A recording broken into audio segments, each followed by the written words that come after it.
Hey guys, coming at you live from our beloved workout dungeon.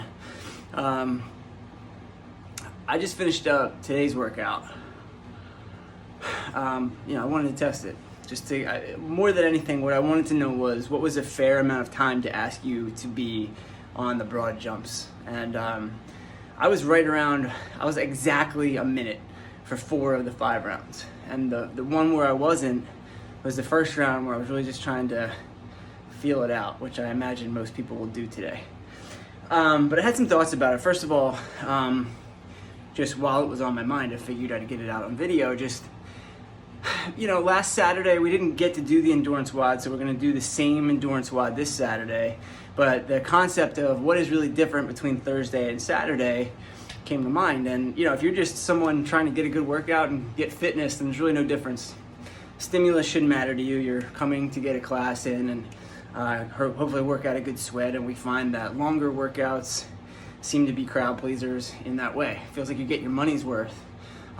Those of you who are like training to compete or trying to get a diverse set of stimuluses or stimuli, and always want to know the intent, the biggest difference between Saturday and Thursday is that Thursday's more engine building, while Saturday is more so aerobic capacity. Tests your ability to, we call it Threshold Thursday for a reason, to get up at that threshold where if you were to go any harder, you're either going to redline or find the lactic acid buildup too much to endure that you'd have to slow down, right? Finding what that line is without crossing it. That's what Thursday is about, which is why you're always finding a rest period involved, where we're trying to build consistency too. Saturday is more about long for the sake of long and building stamina.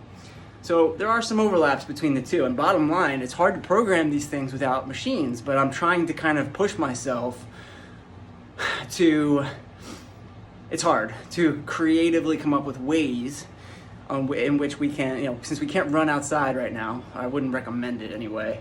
How do we replace the monostructural movement of running, or you get over the boringness of rowing or biking, right? We can only do so much of that before it gets boring.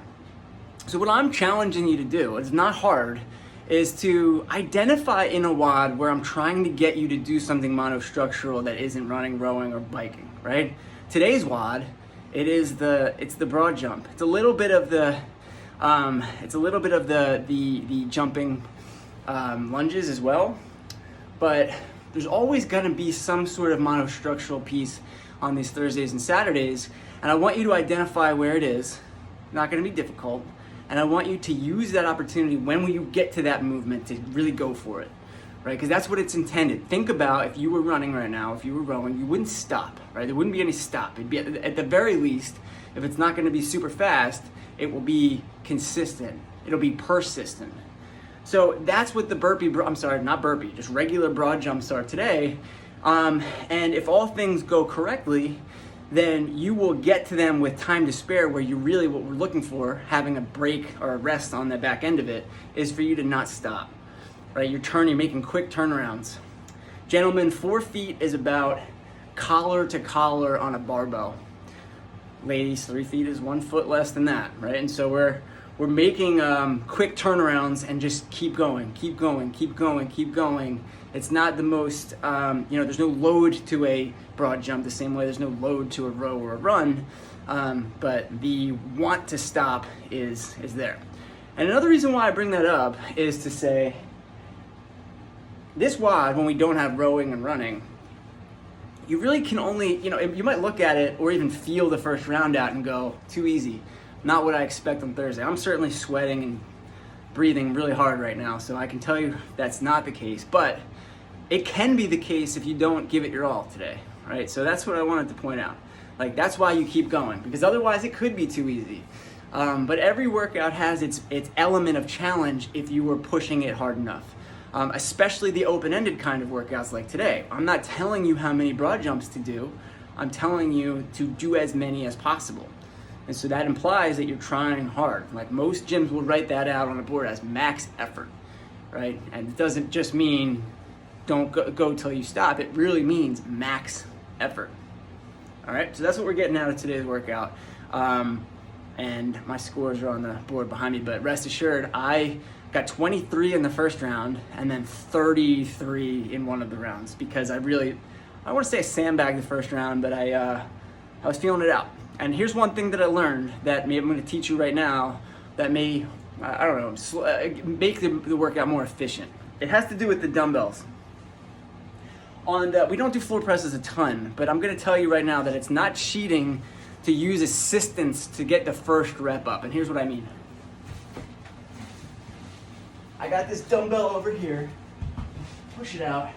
My first rep is gonna be tough. Like, it puts your arm into an unnatural position, okay? So I'm gonna use my left arm, so my right arm is gonna do the lifting. The first rep might be weird because I can't take advantage of any of like the, not bounce, but any of that like cycled movement. So if I need to, I'll just help up with the first one and then I'm good to go thereafter. And the same thing is going to be true. Let's say I get to 15, I'm ready to switch. Let's be very careful about the switch and then help it up for that second one. Try to keep your arms in line, super straight arm here, elbow to the ground, it just taps and go. And try to remember all of the same sort of principles that we use when we do push-ups, right? It's elbows in to the best to your ability, right? Elbows in here, right? This is bad. Arrow, not T. Arrow. So arrow is good right here, right? Stacked. Doesn't have to be pinned at my side, but arrow, right? You guys see how I'm making an arrow right now? And this would be a T. Keep that in mind. And then as far as the, it's gonna be hard to demonstrate this on video, but this might not be one of your concerns, but I found it's possible to get dizzy on the broad jumps. And so what I was doing was always turning over a different shoulder. So broad jump, turn to my left. Broad jump, turn to my right. Pivoting. And that's worth noting because we don't do a lot of agility type stuff in CrossFit. We're almost always within the same plane, right? We don't go side to side very often either. So, you know, when you do that pivot and turn and jump and all of that, you know, make sure your hips, your knees are underneath your hips, right? That you're ready to go before you make your jump. Don't compromise your joints for the sake of getting a high score on this one, right? Make sure that you're doing everything correctly before you add that intensity in, even if that goes in the face of what I already said earlier. All right, so a little bit of method to the madness. I hope you guys enjoy this one today. I thought it was really fun. Okay, have a nice Threshold Thursday.